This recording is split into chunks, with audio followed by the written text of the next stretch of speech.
Un seul a compris le Padre Pio, c'est-à-dire un seul a compris pourquoi Dieu avait envoyé le Padre Pio dans le monde. Un seul prêtre a compris quelle était sa voie mystique totalement hors norme et ses souffrances. Ce prêtre est parfaitement identifié. On connaît son état civil, sa position dans l'Église. Une question alors. Dans la mesure où le Padre Pio disait qu'il était un mystère pour lui-même, est-il possible que ce prêtre l'ait vraiment compris? Penchons-nous sur la personnalité de cet ecclésiastique et observons ce qui s'est passé à San Giovanni Rotondo, puisque ce prêtre vivait justement à San Giovanni Rotondo. Chers amis fidèles du Padre Pio, bonjour. Mon nom est Jean Goyard et vous assistez au programme sur les pas du Padre Pio. Notre sujet de conversation aujourd'hui, celui qui a compris le Padre Pio. Tout au long de sa vie, le Padre Pio a dû faire une totale confiance à Dieu face aux phénomènes qui se produisaient en lui et autour de lui, et sur lesquels lui-même n'avait que peu de lumière. Au point qu'il a confié un jour « Je suis un mystère pour moi-même ». Alors il n'est pas étonnant dans ces conditions que le Padre Pio ait été très peu compris, même par ses supérieurs et même par ses confrères. Mais quelqu'un l'a compris, selon ce que le Padre Pio lui-même a dit. La première époque de persécution qui l'a frappé était encore en cours lorsqu'on lui a posé la question de savoir s'il avait un directeur spirituel. C'était après 1922. Et il a dit « J'en avais un, c'était le père Benedetto. Mais depuis qu'on me l'a enlevé, je n'en ai pas. »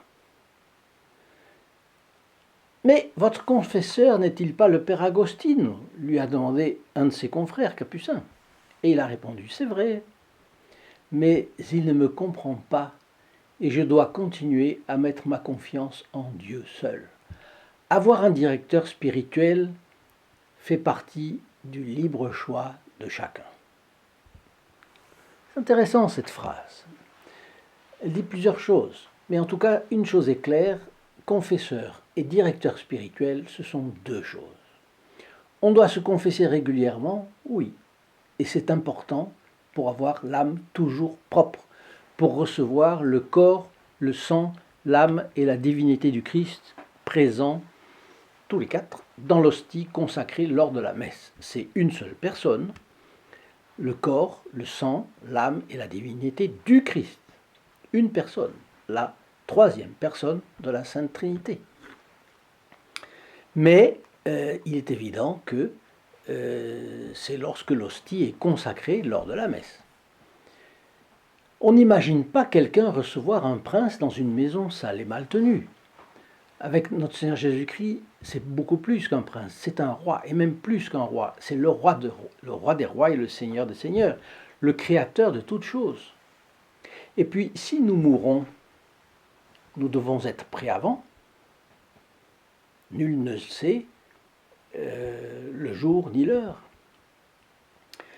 Pour la question du directeur de conscience ou directeur spirituel, si vous voulez, c'est différent. Cela fait partie du libre choix de chacun. Le Padre Pio n'a aucune hésitation pour le dire. Alors il savait que le Padre Pio ne le comprenait pas. Il savait que le Padre Agostino ne le comprenait pas. Mais par obéissance à la règle capucine, il acceptait avec humilité sa direction spirituelle. Alors les laïcs que nous sommes, nous avons beaucoup plus de liberté qu'un moine. Nous aussi devons recourir fréquemment à la confession, ça c'est un devoir, car rien ne vaut une bonne confession, c'est entendu. Quant à la direction de conscience, ça dépend du choix de chacun.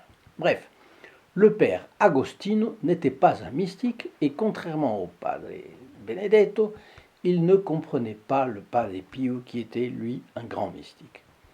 Alors faisons connaissance avec le Padre Benedetto.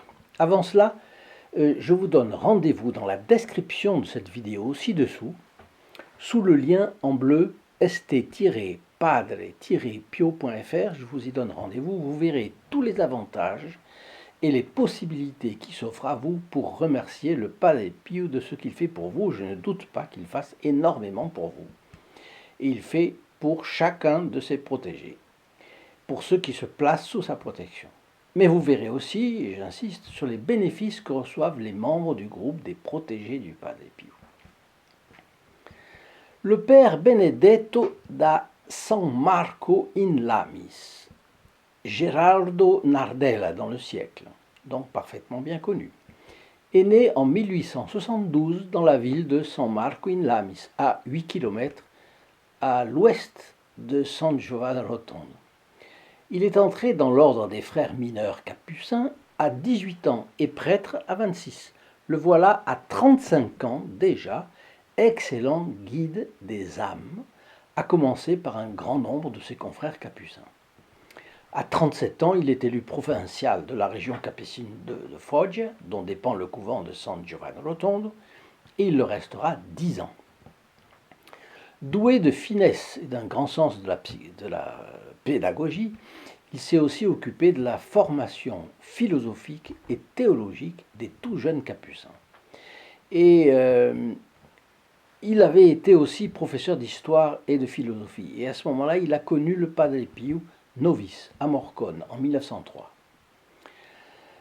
La précocité spirituelle du Padre Pio l'avait impressionné.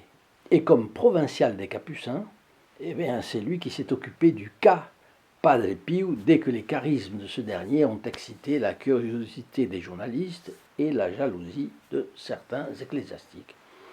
Et tant qu'il a été là, tant qu'il a été provincial, eh bien, il a protégé le Padre Pio. Et quand il y avait des doutes, des inquiétudes, des méfiances, des suspicions, il protégeait le Padre Pio. Et c'est ça qui n'a pas plu, vous allez le voir. Alors on connaît 165 lettres du Padre Pio au Padre Benedetto et 103 du Padre Benedetto au Padre Pio. Celles du Padre Benedetto sont généralement brèves et pleines d'un enseignement très sûr. Le Padre Benedetto s'est révélé un directeur spirituel à la fois bon et exigeant. Avec le Padre Pio, il était exigeant, c'est incroyable. Dans la période de nuit spirituelle qu'a connue le Padre Pio, par exemple, particulièrement à Pietrelcina, il l'a beaucoup soutenu. Le Padre Pio avait vraiment le dégoût de la vie et il disait non, je vais demander à la Providence de me faire mourir. Le Padre Benedetto lui dit, vous n'avez pas le droit de faire ça. Faites comme Sainte Thérèse de l'Enfant Jésus. Elle dit, que je vive ou que je meure, je fais ce que le bon Dieu me demandera. Donc faites comme elle, mettez-vous dans les mains de la Providence.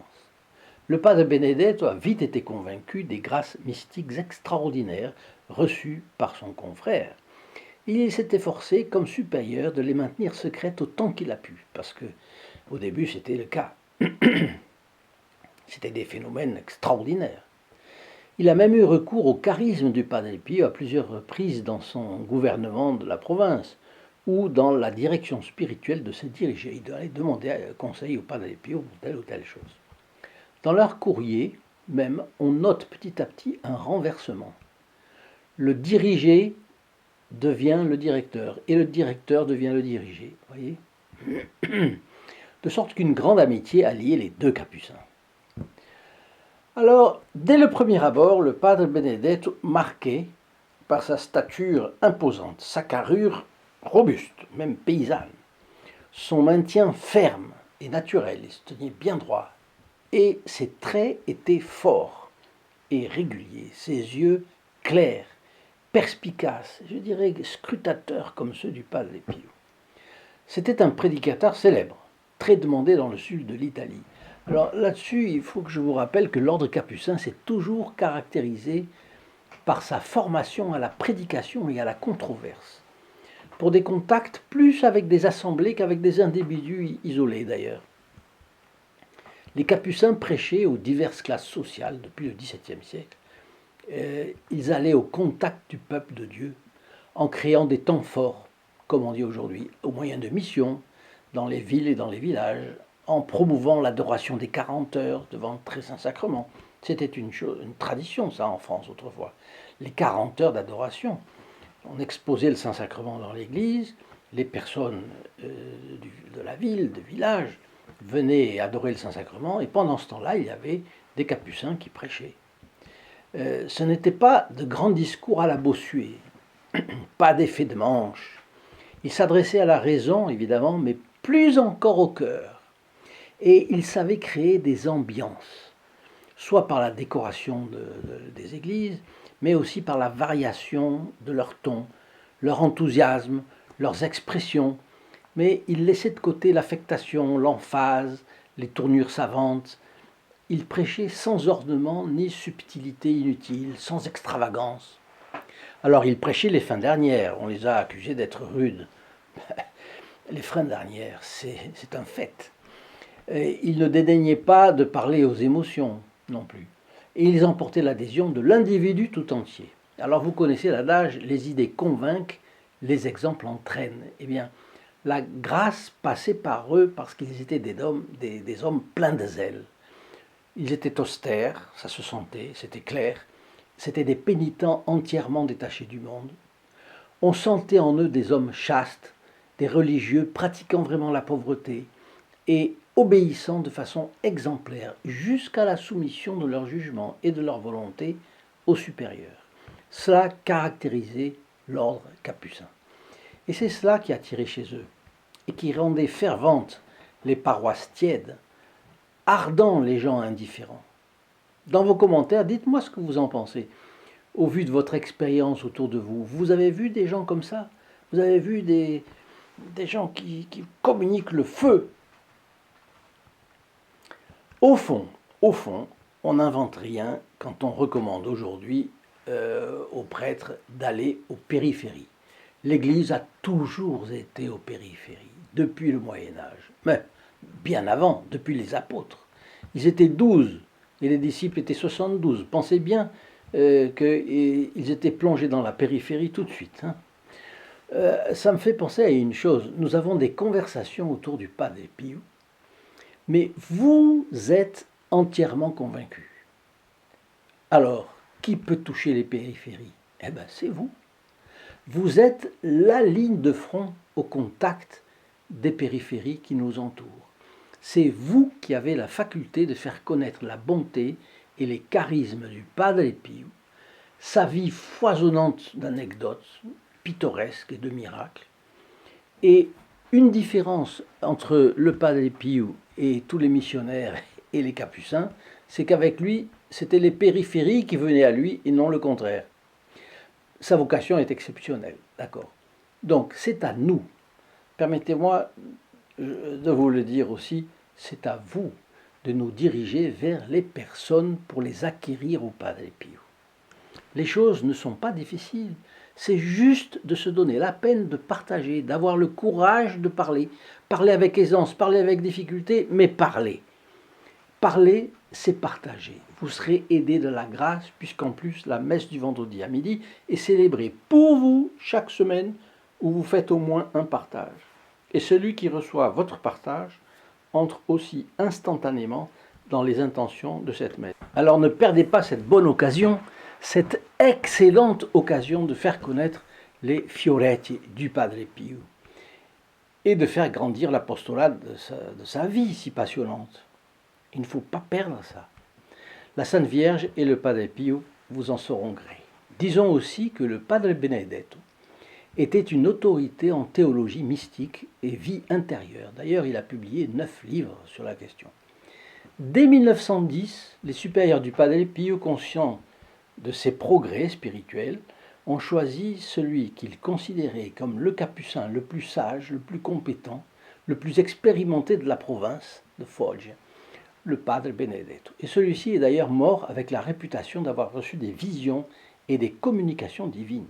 Même si le Padre Pio le considérait comme un peu têtu, il s'est entièrement soumis à ses conseils. Il a nourri une telle vénération et un tel respect pour le Padre Benedetto que dans ses lettres, il l'appelle même papa. N'oublions pas qu'on est en Italie du Sud. Alors, ferme dans sa position, le directeur insiste pour que le Padre Pio soit méticuleux et ne laisse échapper aucun détail de ses expériences spirituelles qui doivent être soumises à son jugement. Donc il tient le Padre Pio serré. Et pourquoi je dis ça? C'est parce que le Padre Pio avait une pudeur. Quand vous avez des grâces extraordinaires, il avait une pudeur, ça lui donnait une souffrance de le raconter au directeur spirituel. Et le père Bénédette réclamait. Et le padre Pio disait, bon, ben, je vous le dis, voilà. Dans les moments de doute, lorsque le saint ne savait pas si son comportement plaisait à Dieu ou non, le padre Benedetto l'exhortait à faire confiance dans ce qu'il lui disait, comme un aveugle envers le chien qui est son guide. Alors vous voyez, il demandait au padre Pio d'être comme un chien d'aveugle, ou plutôt comme un aveugle guidé par son chien. La confiance, en tout cas entre les deux, est devenue si grande que le padre Pio a fait la confidence que dans plusieurs de ses épreuves spirituelles, seuls les conseils du padre Benedetto pouvaient le calmer. Ça veut dire qu'il avait des tentations, qu'il n'avait pas le comportement qu'il fallait, qu'il n'avait pas l'amour de Dieu qu'il fallait. Et là, il disait, mais je n'ai pas l'amour qu'il faut, je n'ai pas la... Et oui, mais qui peut avoir l'amour qu'il faut pour le bon Dieu? Donc avec le padre Benedetto, c'était une amitié et c'était un échange. Mais il y eut la visite apostolique menée par le cardinal Raphaël Rossi en 1921 sur les ordres de la Sacrée Congrégation du Saint-Office. Et avec cela est venue une épreuve pour le padre Pio et le padre Benedetto. Considérant que le padre Pio était couvert toujours par le padre Benedetto et même encouragé dans sa voix trop extraordinaire pour être authentique, le padre Benedetto a reçu l'ordre de rompre tout contact direct ou indirect avec le padre Pio, même par personne interposée. Et le padre Pio a reçu le même ordre, des deux côtés, paf. Alors vous imaginez, sans peine à mon avis, la souffrance que cela a représenté pour le padre Pio. C'est ce réconfort dont on l'a privé en 1921, mais comme l'ordre n'a jamais été rapporté, pas été changé, c'est pendant 46 ans, jusqu'à savoir que le padre Pio a été privé des conseils judicieux et humains de son directeur de conscience. 1922 à 1968. Alors il ne s'agit pas de vous priver de quelque chose, vous, mais au contraire de vous l'offrir. Nous arrivons hélas au bout de notre stock de photographies du padre Pio, mais nous en avons encore un peu, et surtout des exemplaires du livret de prières et de méditation composé par lui. Donc les deux vous sont offerts gratuitement et franco de port. Photos et livrets. Il vous suffit de téléphoner. Alors en France métropolitaine et dom-tom, prix d'un appel local non surtaxé au 08 05 36 08 47. Et pour le Canada, je me suis trompé jusqu'à présent, me semble-t-il, mon secrétariat m'a communiqué, c'est le 1 844 398 88 67.